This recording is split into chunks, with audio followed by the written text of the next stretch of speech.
کچھ سوالات آئے، ان کے متعلق میں چاہتا ہوں کہ کچھ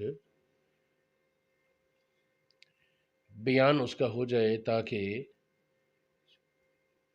جن مسائل کی عوام الناس کو ضرورت ہے وہ عوام کے کانوں تک پہنچے۔ پہلا مسئلہ یہ ہے کہ آج کل نعت خوانوں کا ایک رواج ہے کہ بڑی بڑی بھاری فیسیں لے کر نعت خواں آتے ہیں، تو کیا یہ طے کر کے اجرت معاوضہ طے کر کے نعت خوانوں کا آنا، نعت خوانی کرنا، یہ خدمت کرنا اور کرانا، اس کا حکم کیا ہے؟ تحقیق یہ ہے کہ یہ ناجائز ہے، حرام ہے۔ کیوں؟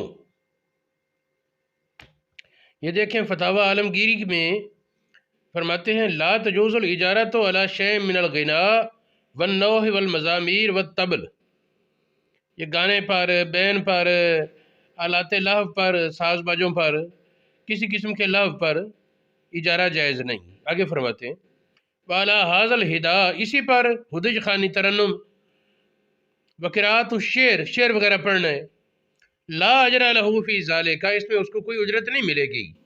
ھذا کلہ قول ابی حنیفہ، یہ سب امام ابو حنیفہ، ابو یوسف اور امام محمد کا قول ہے۔ یہ فتاوی عالمگیری میں ہے، انہوں نے غایۃ البیان سے لیا، بیانی یہی عبارت محیط برہانی میں موجود ہے، بنایا میں موجود ہے، بنایا شرح ہدایہ میں بیانی یہ عبارت موجود ہے۔ فتاوی عالمگیری اس کا صفحہ 449 جلد 4 اور بنایا صفحہ 283 جلد 10، اس طرح مجموع الانہر میں بھی موجود ہے۔ ہاں ایک بات ہے کہ اگر طے شدہ نہ ہو، ہاں لوگ خدمت کر دیں تو یہ جائز ہے۔ یہ محیط برہانی، در المختار، رد المختار اور تبیین الحقائق وغیرہ میں ہے، لو اخذ بلا شرط یباح، شرط کے بغیر لے گا تو یہ جائز ہے، مباح ہے۔ ایک اور پہلو کی طرف اب توجہ کہ یہ تلاوت کرنے والے کی خدمت، وہ خدمت کرائے یا لوگ خدمت کریں، اس کا تعلق ہے استئجار علی الطاعات سے، نیکی کے کام پر معاوضہ لوگوں سے طے کرنا لینا۔ عبادت پر معاوضہ طے کر کے لوگوں سے لینا، عبادت اللہ کی کرنی، معاوضہ لوگوں سے طے کر کے لینا، یہ اصل فقہ حنفی میں حرام ہے، ناجائز ہے۔ متقدمین علماء نے تو صرف دو چیزوں کی اجازت دی، انہوں نے فرمایا کہ قاضی کو تنخواہ لینا جائز ہے اور خلیفۃ المسلمین کو جائز ہے، باقی کسی کو نہیں۔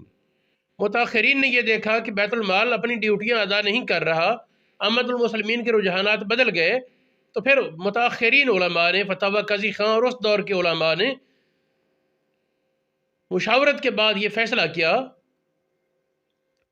کہ جن امور پر دین کی بقا موقوف ہے، ایسے دینی کام جن پر دین کا باقی رہنا موقوف ہے، کہ اگر وہ دینی کاموں کو بند کیا جائے تو دین کا نظام درم برم ہو جائے گا، ان کاموں کے لیے اجارہ کی اجازت دی، اور اس میں بہتر یہ ہے کہ وقت کے معاوضے کی نیت کرے، امامت، اذان، تدریس، خواہ فقہ کی تدریس ہو یا حدیث کی یا قرآن پاک کی، وقت کے معاوضے کی نیت کرے، بہرحال اس کی اجازت کا فتویٰ ہے۔ لیکن یہ جو علامہ شامی نے اس مسئلے پر بڑی سیر حاصل بحث فرمائی، پورا ایک رسالہ لکھا، اس میں فرماتے ہیں کہ یہ جو کہا جاتا ہے جی اتنے ہزار بار کلمہ شریف پڑھ دو اتنی خدمت کریں گے، تو اس پر کوئی دین کا نظام موقوف تو نہیں تھا، تو یہ جائز نہیں، یہ استئجار علی الطاعات باطل ہے۔ اسی طرح قبروں پر قرآن خوانی کے بارے میں اصل مسئلے میں یہ استئجار علی الطاعات ہے اور یہ باطل ہے، ناجائز ہے۔ جب پڑھنے والے کو ثواب نہیں ملے گا، بخشے گا کیا؟ تو یہ فتاوی نوریہ میں ہے نا، کسی نے سوال کر دیا کہ فتاوی تاتار خانیہ دیوبندیوں کی کتاب ہے، کن کی ہے؟ سنا ہے اس میں لکھا ہے کہ قبر پر قرآن خوانی کی اجرت حرام ہے۔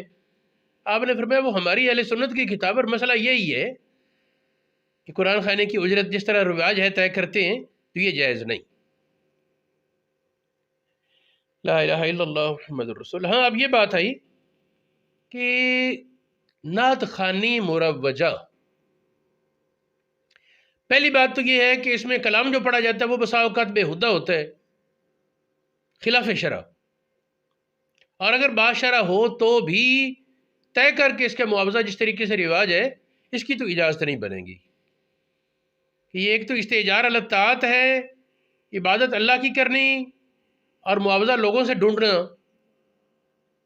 عبادت اللہ کی اور اس کا بدلہ لوگوں سے طلب کرنا، اس میں جس حد کے ساتھ اجازت دی علماء نے اس حد میں نہ مروجہ نعت خوانی آتی ہے اور نہ ہی اسٹیجوں پر ہونے والی تلاوت آتی ہے۔